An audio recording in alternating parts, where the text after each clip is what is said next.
Халықаралық қазақ-қытай тіл колледжінің қазақ тілі мен әдебиет пәндерінің оқытушысы Тілеулиева Сабира Мүсіреттулаевна. Бүгінгі жаңа тақырыбымыз Жұбан Молдағалиев «Мен қазақпын» поэмасы. Сабақтың мақсаты Жұбан Молдағалиевтің өмірі мен шығармашылығымен танысу, «Мен қазақпын» поэмасына талдау жасау. Сабақтың міндеттері поэманың тақырыбы мен идеясын ашу, мазмұнын толық меңгеру. Жұбан Молдағалиев 1920 жылдың 5 қыркүйегінде қазіргі Батыс Қазақстан облысы Тайпақ ауданы Жыланды ауылында дүниеге келген. Әкесі жастайынан қайтыс болып, анасы Зәріптің тәрбиесінде өседі. Өз ауылындағы мектепте білім алады. Анасының жастайынан берген тәрбиесі болашақ ақынның әдебиетке әуестенуіне әсер етеді. Жұбан Молдағалиев: өлең жырға ерте әуестендім. Жас кезімде ақын атанып, айтыстарға түскен аяулы анам кейін жесір қалып, сәл қолы босай қалса, мені алдына алып отыратын. Ол өз-өзінен күңіреніп, өлеңмен сыр шертетін, шер тарқататын. Қазақ эпосының көптеген шығармасын жатқа білетін анам мені шын мәнінде өлеңмен ауыздандырды. Кейін мен мұны талай-талай еске алғаным бар, дейді ақын.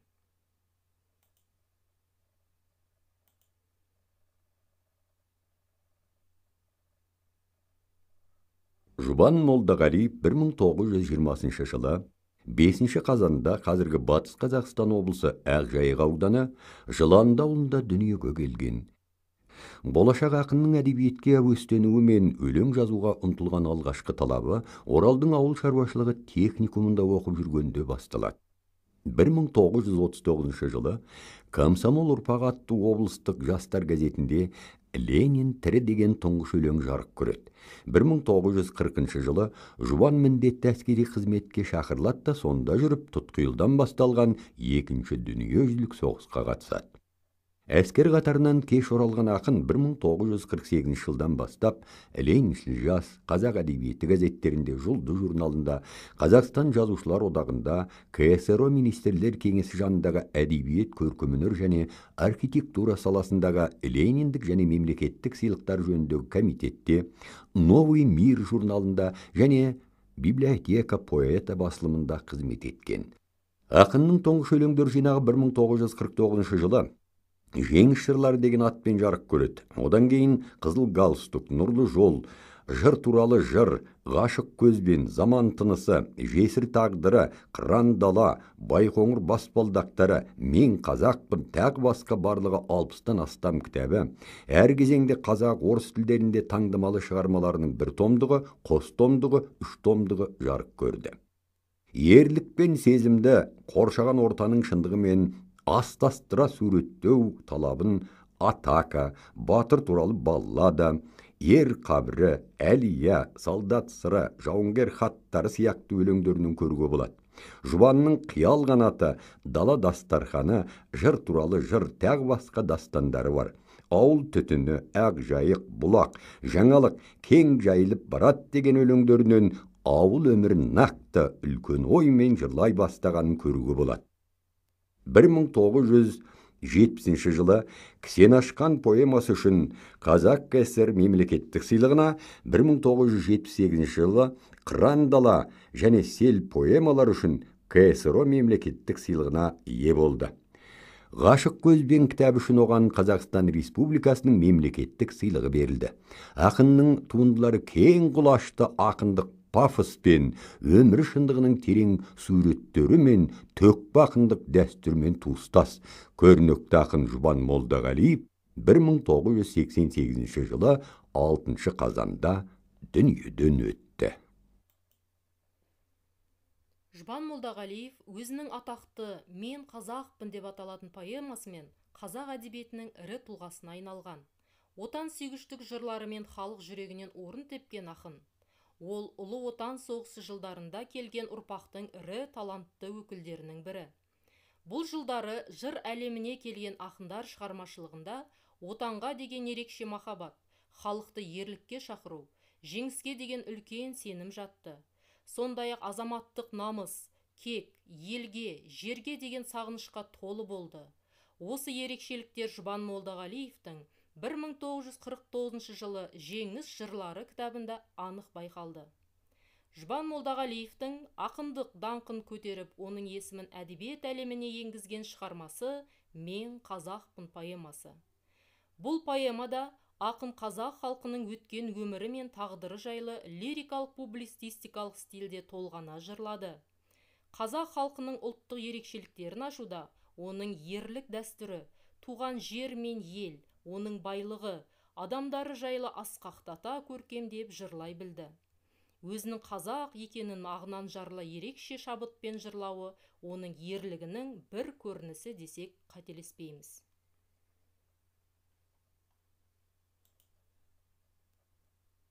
Жұбан Молдағалиев қазақтың азат рухты ақыны. Оның айқын дәлелі «Мен қазақпын» поэмасы. Бұл шығарма терең мазмұнымен, соны тақырыбымен халық санасын серпілтті.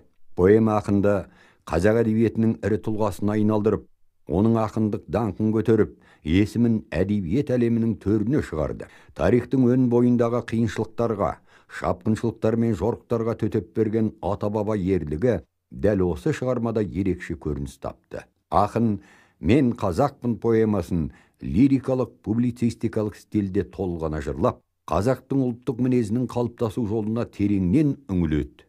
Ел мен жер, халықтың ерлік дәстүрі мен рухы, байлығы мен қасиеті туралы даңқты жыр өз уақытында оқырманның намысын қайрап, азаттық туралы арманның қайта жаңғыруына ықпал етті. Поэма кешегі тарих пен бүгінгі тарихтың сабақтарын саралап, қазақтың жаңа бейнесінің тууына өз әсерін тигізді. Жазушының ерлігі кеңестік қатаң цензураға қарамастан тайсалмай ұлттық болмысты жырлау еді.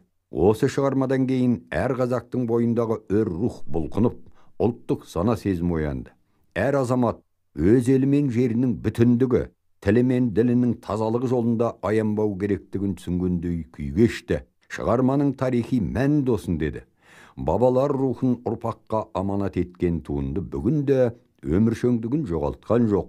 Ол тәуелсіздік ұрпақтарында асқақ рухқа тәрбиелеуде. Жұбан Молдағалиевтің «Мен қазақпын» поэмасы әдебиетке де зор серпіліс әкелген өнегелі туынды болды. Бұл шығарма әлі де отанға деген көзсіз махаббатпен жазылған өлеңдердің көшін бастап тұр.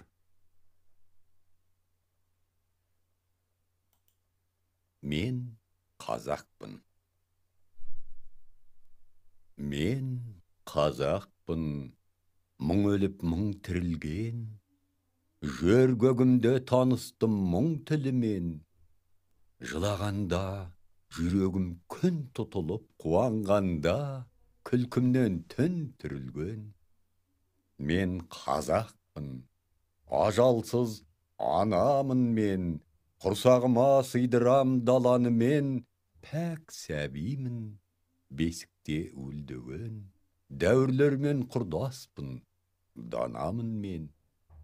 Мен жігітпін, айқасқасын ғасықпын, жүрегі бар кеудемде шын ғашықтың, жанар таудай жойқынмын, жұлқынғанда шарықтасам қыран боп, шыңға шықтым.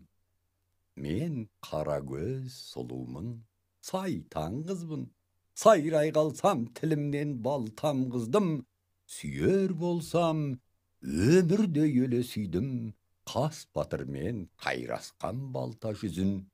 Осындай боп білмеймін кімнен тудым, бәлки қайсақ, бәлки бір ғыннан тудым, деп шатыпты біреулер күннен тудым, жоқ сірә мен қарағұл күңнен тудым. Руым көп солардың аттарындай, мінезім бар таулардың қатпарындай, ән жырым бар бабалар хаттарындай, әжімім бар бейнеттің таптарындай. Қаза тапқан солдаттай ізгөлімнен, қалалар да өтіпті түзбелінен, қаңқалар табылып жатыр қазір соғыстар мен жорықтар іздерінен. О, замандас, соларға бір қараңыз, әр кірпіші, әр тасы бір қораңыз. өлгөндөрдү тірілтіп өмірлетіп, өшкөндөрдү табатын бір ғана біз. Ақын жұбан бүгінгі күннің ең өзекті мәселелеріне жедел үн қосып отыратын. Соның өзінде де шығармаларынан асығыстық, ақау кездеспейтін алымды талант, дейді Ғабит Мүсірепов. Ал Қазақстан халық жазушысы Сафуан Шәймерденов қаламгердің еңбекқорлығын жоғары бағалады. Жұбан поэзияда оңай жол іздемейтін, өз шығармашылығына барынша қатал, жалпы қазақ әдебиеті алдындағы жауапкершілікті айнытпай, ту етіп көтерген қайраткер, дейді драматург. Оқпасам өз тіл анамды, ұлыңмын деуім әңгілік, сәуле боп тұрсын санамда, әлдейі үні мәңгілік. Жұбан Молдағалиев.